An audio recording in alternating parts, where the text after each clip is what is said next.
ఉత్తరప్రదేశ్లోని ఆగ్రాలో ఉన్న తాజ్మహల్ ప్రపంచంలోని 7 వింతల్లో ఒకటి. మొఘల్ చక్రవర్తి షాజహాన్ ముంతాజ్ ప్రేమకు గుర్తుగా దీన్ని చెప్పుకుంటారు.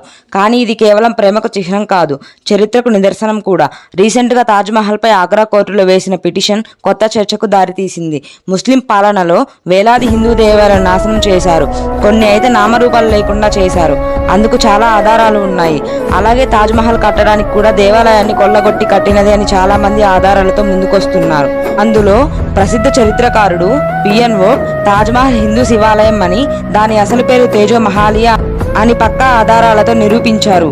యోగేశ్వర్ శ్రీకృష్ణ జన్మస్థాన్ సేవా సంఘ్ ట్రస్ట్, క్షత్రియ శక్తిపీఠ్ వికాస్ ట్రస్ట్ అధ్యక్షుడు, లాయర్ అయిన న్యాయవాది అజయ్ ప్రతాప్ సింగ్ వందలాది ఆధారాలతో కోర్టులో పిటిషన్ వేశారు. వచ్చే నెల 9వ తేదీన ఆగ్రా కోర్టులో విచారణ జరుపుతుంది. దీనిపైన మీ అభిప్రాయం ఏంటో కామెంట్ చేయండి.